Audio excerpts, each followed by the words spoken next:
আসসালামু আলাইকুম। আশা করছি সবাই ভালো আছেন। আলহামদুলিল্লাহ আমরা বেশ ভালো আছি। নতুন একটি ভিডিও নিয়ে আসলাম। আশা করছি শুরু থেকে শেষ পর্যন্ত দেখবেন, তাহলে ভালো লাগবে। আর যদি ভালো লাগে লাইক কমেন্ট শেয়ার করে দেবেন, সেই সাথে সাবস্ক্রাইব করে আমার পাশে থাকবেন। তো এই তো দেখতেই পাচ্ছেন, সকালবেলা ঘুম থেকে উঠেই চিকেন ভিজিয়ে রেখেছিলাম। এখন চিকেনটা কেটে কুটে পরিষ্কার করে ধুয়ে নিয়েছি। তবে অফ ক্যামেরাতে আমি কিন্তু বেশ কয়েকটা ধোয়া আগে দিয়ে ফেলেছি। তারপরে আপনাদের সামনে সামান্য একটু ধুয়ে তারপরে নিয়ে আসলাম রান্না করতে।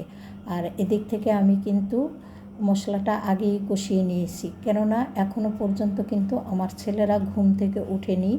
তো এরই ফাঁকে কিন্তু আমি এই কাজটা করে নিছি। গতকাল রাতের বেলা যখন আর কি বলছিলাম ছেলেদেরকে, তখন ছেলেরা বলছিল যে যদি মাংসের ঝোল হয় তাহলে আমরা সকালবেলা চিতই পিঠা অথবা খোলাজা পিঠা দিয়ে খাবো। তো সেই ভেবে আমি কিন্তু ছেলেরা যেহেতু ঘুমিয়ে আছে, খুব ভোরে ঘুম থেকে উঠেছি। সচরাচর আমি এমনিতে এত ভোরবেলা ঘুম থেকে উঠি না। আমি উঠি, নামাজ পড়ে আবার শুয়ে থাকি। তবে আজকে আর নামাজ পড়ে শুইনি, ভাবলাম ছেলেদের খাবারটা রেডি করে দিই। তো যাই হোক, এখানে কিন্তু চিকেন রান্না অলরেডি মোটামুটি কষিয়ে নিয়েছি। আর তার ভিতরে কিন্তু কয়েক টুকরা আলু দিয়ে দিলাম। আলু দিলে এমনিতে আমার ছেলেরা অত বেশি একটা পছন্দ করে না, তবে তারপরেও 2-1 টুকরা দিলাম, যেহেতু এটা খোলাজা পিঠা দিয়ে খাওয়া হবে। আর মাংসের ঝোলটা ওই দিক থেকে হতে থাক, আর আমি এদিক থেকে কিন্তু চাউলের গুঁড়াটা একটু গুলিয়ে নেব। তবে এইগুলো কিন্তু একেবারেই শুকনা চাউলের গুঁড়া। আর যেহেতু শুকনা চাউলের গুঁড়া, সেই হিসাবে কিন্তু 2-1 মিনিট একটু ভিজিয়ে রাখলে ভালো হয়। সেই কারণেই আমি কিন্তু মাংস বসিয়ে দিয়ে চাউলের গুঁড়াটা গুলিয়ে নিতে আসলাম। তো যাই হোক, এখানে আমি আগের যে কিছু চাউলের গুঁড়া ছিল বয়ামের ভিতরে, সেই চাউলের গুঁড়াগুলো আগে দিয়ে দিলাম। তারপরে আবার পরবর্তীতে 2 কেজি চাউলের গুঁড়ো আনা হয়েছিল, সেটা আগে বয়ামে ঢেলে বাকি কিছু আর কি দিয়ে দিলাম পাতিলের ভিতরে। আর এই যে দেখতে পাচ্ছেন, এইভাবে হাত দিয়ে একটু কচলিয়ে মাখালে ভালো হয়, কেননা যেহেতু এগুলো শুকনো চাউলের গুঁড়া। আর শুকনো হিসাবে কিন্তু একটু ভালো করে কচলিয়ে নিলে আঠালো ভাব হয়, আর যে কোনো চিতই পিঠা বানান অথবা খোলাজা পিঠা বানান ভালো হয়। তো সবসময় তো আপনারা বানান আমি জানি, তবুও আমি এই কথাটা বললাম, যখন বানান এইভাবে হাত দিয়ে একটু কচলিয়ে নেবেন। এদিক থেকে আমার মাংস কষানো হয়ে গেছে। এখন ঝোলের জন্য কিছুটা পানি দিয়ে দিলাম, যাতে করে ছেলেরা ওঠার আগেই যেন আমি নাস্তাটা রেডি করে ফেলতে পারি। অলরেডি ছেলেরা কিন্তু উঠে গেছে, আর প্রথম পিঠাটাই কিন্তু আমি এখানে দিয়ে দিলাম। তো হাত মুখ ধুইতে কিন্তু আমার অনেকগুলো পিঠা বানানো হয়ে যাবে। আমরা কিন্তু 4টি পিঠা বলি। যাই হোক, এখানে আমার কিন্তু অলরেডি 2টা হয়ে গেছে। আর ওদিক থেকে আমার ছেলেরা কিন্তু খাবার টেবিলেও চলে আসবে এখন। যেহেতু মাংসের ঝোল আছে, ছেলেদের আর আজকে নাস্তা করতে অসুবিধা নেই। আমার ছেলেরা একটু খাবার নিঃস্বাদ দেখলে আর কি একটু এদিক সেদিক করে। তো যাই হোক, এখানে আমি কয়েকটা আগে ভেজে দিয়ে গেলাম, তারপরে আরও কয়েকটা পিঠা ভেজে আমি দিয়ে দিলাম। তো আজকের সকালের নাস্তাটা আমাদের কেমন হলো কমেন্টস করে জানাতে পারেন। আর এখন হলো আমি অলরেডি চলে আসছি দুপুরবেলা। ভেবেছিলাম অন্য কোনো কাজ করব, তারপরে ভাবলাম যে না, আজকে ফ্রিজটাই একটু পরিষ্কার করে নিই। দেখতেই পাচ্ছেন এখানে ড্রয়ারগুলো বের করে নিয়েছি, আর পাশাপাশি ফ্রিজের ভিতরেও কী পরিমাণে বরফ জমে গেছে সেগুলো দেখে মনে হলো যেন ফ্রিজটাই পরিষ্কার করা জরুরি, কেননা একবারে রোজার আগে কিন্তু পরিষ্কার করেছিলাম। আর প্রচণ্ড গরম, এই গরমে কিন্তু ঠান্ডা পানি না হলেই চলে না।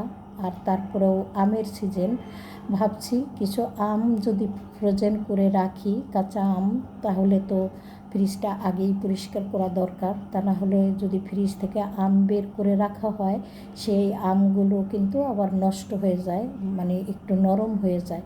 তো আমি চাচ্ছিলাম না যে ফ্রিজ পরিষ্কারের আগে কোনো কিছু ফ্রোজেন করি।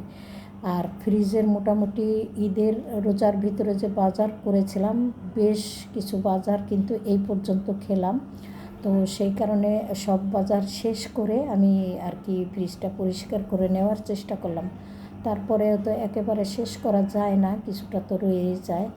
আর আমি কিন্তু বসে নেই, সকালবেলা যেহেতু চিকেন রান্না করেছিলাম, ঝোল তো রয়েই গেছে। আর এখন হলো হালকা পাতলা কিছু রান্না করব আর ফ্রিজটা পরিষ্কার করে নেব। এরই মধ্যে কোনো বুয়া এসে ঘরবাড়ি পরিষ্কার করে দিয়ে গেছে। তো রান্না করছিলাম আর ফ্রিজ পরিষ্কার করছিলাম বলে বরফগুলো গলে কিন্তু কিছুটা পানি একদম মানে ফ্লোরে পড়ে গেছে। আর আমি যদি অলরেডি শুধুমাত্র ফ্রিজ পরিষ্কার করতাম তাহলে কিন্তু এক ফোঁটা পানিও নিচে পড়তো না। আমি ওই নিচের ওখান থেকেই আগেই তুলে ফেলতাম গামছা দিয়ে নিগড়ে নিগড়ে। যাই হোক, এখানে আমি কিন্তু ডাটা আগেই কেটে রেখেছিলাম, এখন খুব সুন্দর করে সেদ্ধ করে রাখলাম। কেননা আমি হলো ডাটা আজকে ডিম দিয়ে ভাজি করব। তো কিভাবে ভাজি করে সেটাও কিন্তু আমি আপনাদের সাথে শেয়ার করব। আর ফ্রিজ কিন্তু আমি অলরেডি পরিষ্কার করে ফেলেছি। আর ফ্রিজ পরিষ্কার করতে কিন্তু কখনোই মানে খোঁচাখাচি করতে হয় না। আপনারা ফ্রিজ অফ করে আধা ঘন্টা বা 1 ঘন্টার জন্য, সেটা ডিপ ফ্রিজ হোক আর নর্মাল ফ্রিজই হোক না কেন, অফ করে রাখবেন এবং পাশাপাশি ফ্যানটা ছেড়ে দেবেন। তাহলে কিন্তু অলরেডি বা অটোমেটিক বরফ গলে পানি হয়ে যাবে, আর সেই পানিগুলো সেকে তুলে ফেললেই হয়ে যাবে ফ্রিজ পরিষ্কার। আমি কিন্তু এইভাবেই ফ্রিজ পরিষ্কার করি। ফ্রিজ পরিষ্কার করতে আমার কাছে একেবারেই ঝামেলা মনে হয় না। তো আপনাদের কাছে কেমন, আপনারা কেমনে করেন জানি না, এইভাবে একবার করে দেখতে পারেন। এখানে কিন্তু আমার ডাটা ভাজিটা হয়ে গেছে। কেমন হলো ডাটা ভাজিটা চেহারা দেখলেই বোঝা যায়, আর খেতে তো ভীষণ মজা হয়েছিল।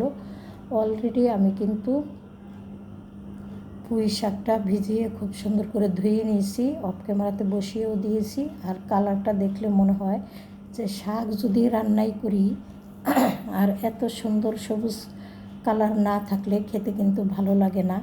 তো খুব সুন্দর হয়েছিল শাক ভাজিটা আর মানে ডাটা ভাজিটাও। আর পাশাপাশি সকালের যে চিকেন রয়ে গেছে, এই দিয়ে কিন্তু আমরা দুপুরবেলার খাবারটা খেয়ে নেব। আজকে একটু হজবরল হলেও ভিডিওটা কিন্তু আমি আপনাদের সাথে শেয়ার করার চেষ্টা করছি, কেননা রান্নাগুলো করছিলাম আর পাশাপাশি ফ্রিজ পরিষ্কার করছিলাম। তো এই যে দেখতেই পাচ্ছেন আমার কিন্তু ফ্রিজ পরিষ্কার হয়ে গেছে অলরেডি। এমনকি ফ্রিজ যেহেতু ফ্যান ছাড়া ছিল, একেবারেই শুকিয়ে ঝরঝরা হয়ে গেছে।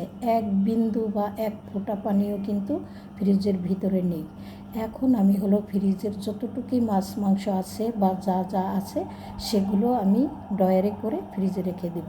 পাশাপাশি টেবিলটাও খুব সুন্দর করে কিন্তু আমি সাবান দিয়ে মেজে ঘষে পরিষ্কার করে নিয়েছি। আর এই যে দেখতেই পাচ্ছেন ড্রয়ারগুলো কিন্তু আমি খুব সুন্দর করে ধুয়ে এখানে এইভাবে রেখে দিয়েছি, যাতে করে ফ্যানের বাতাসে শুকিয়ে ঝরঝরা হয়ে যেতে পারে। সব কিছু যেহেতু শুকিয়ে গেছে আর রান্নাবান্না ওদিকে আমার শেষ, এখন আমি ফ্রিজটা খুব সুন্দর করে গুছিয়ে নিব। তো চটজলদি করে এই কাজটা করলাম বলেই কিন্তু ভীষণ ভালো হলো। হয়তো অনেকে ভাবতে পারেন ফ্রিজে এত বাটি বুটি কিসের। বাটি বুটির ভিতরে আমার অনেক কিছু আছে। এখানে দেখতেই পাচ্ছেন বেশ কিছু খেজুরের গুড় আছে, রেখে দিলাম।